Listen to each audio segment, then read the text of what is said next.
Hey everybody, and welcome back. And I did a reaction trailer for the Clayface movie that's coming up, and it was basically copyright struck to Kingdom Come, so I decided to do a different version of it where we'll talk a little bit about Clayface the character, and then I'll tell you what's going on in the trailer as I see it. So starting with the trailer, you've got this guy with a Phantom of the Opera-esque mask on, and he's sitting on a hospital bed, what presumes to be a hospital bed, and the woman sitting across from him says, "Show me," and he goes to take the mask off, and then they cut away.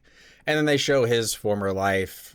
Looks like he was, you know, very well to do, and he was an actor if you know the story. And this version of Clayface is going to be the Matt Hagen version, which we'll get to later, and it's played by Rhys Harries, which I am not familiar with. Apparently, he has been in White Lies, The Gentleman, Suspicion, and something called, I don't know if it's ERDEM or ERDM and H&M.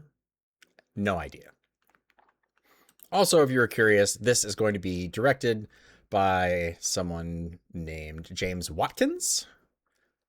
He was born in the UK, and he's known for Eden Lake, The Take, McMafia, and Speak No Evil. So not huge credits to this director, but his stuff seems to land around like a 6.7 on IMDb. So there you go.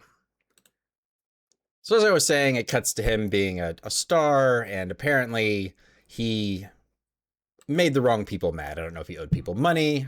It looks like they could be, made guys, maybe like mafioso-esque, but they cut his face up and basically, ruin his career.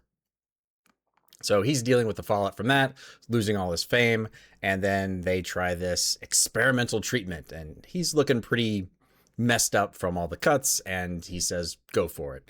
So he, of course, has a violent reaction, and his skin is bubbling, and, looks like it's going to, like, explode, and then all of a sudden he's back to himself, and he says he feels good. He says he feels real good. So from there, he's,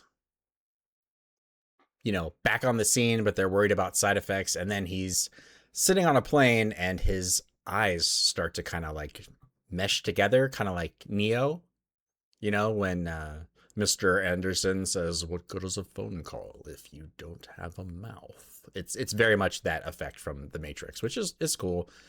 And he runs to the bathroom, and I think this is the scene that freaked me out the most. Is he's gonna like try to cut the webbing on his eyes that's closing up, and he's got this very tiny pair of scissors, and he's on a plane that has a bunch of turbulence, so he's gonna stab himself in the eye. It just makes my skin crawl. I want to like jump onto the ceiling and just stay there. It's really, yeah, it's a bad idea. I'm assuming he's gonna like maim himself or something. I don't know why would you even think that's a good idea. And then it shows other shots of his face starting to fall off, presumably being the clay, and the after effects of the secret serum that was pumped into him.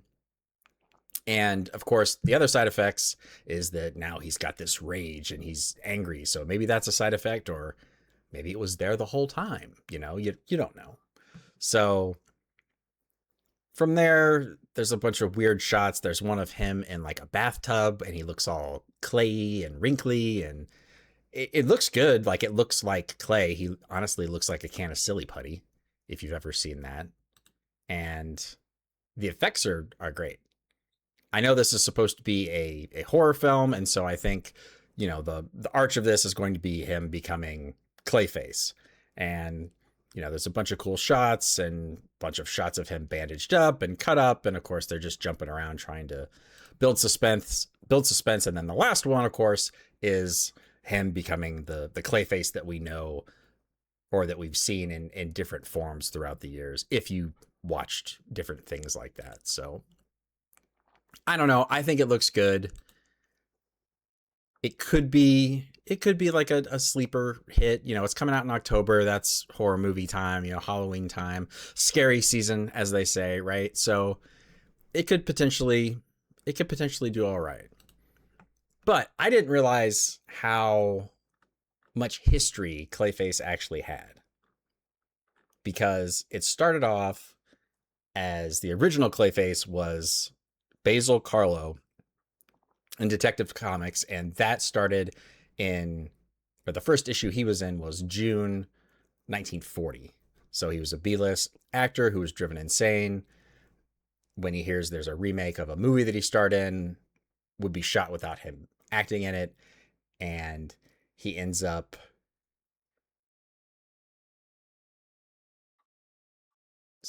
like killing actors in order to get his way back onto this movie, and it sounds like something out of Scream, honestly.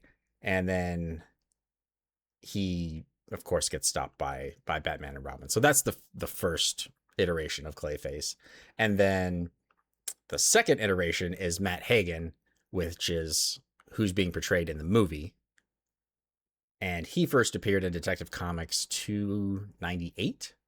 And he was a treasure hunter, and he finds some weird radioactive pool of protoplasm in a cave, and he ends up falling in, and he ends up becoming, Clayface because of the radioactive goo, which is always a good origin story there. I guess the third version is Preston Payne. That was in Detective Comics 477, and then 478, 479. Payne worked at Star Labs. Oh, he gets a sample of Matt Hagen's blood, and the blood gets introduced into his own bloodstream, and then he becomes the third Clayface. And then apparently there's also a fourth one.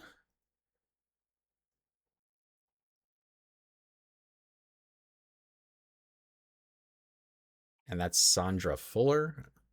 And that's a whole line called the Mud Pack storyline. What a terrible, terrible name, the Mud Pack storyline. The fourth version of Clayface, known as Lady Clay. So she appears in Outsiders 21. Yeah, I have no idea what any of this stuff is. I'm just shooting from the hip. Oh, and they eventually have a child together. So third and fourth versions of the character have a little one, and he becomes the fifth. Or maybe it's the sixth. I don't know.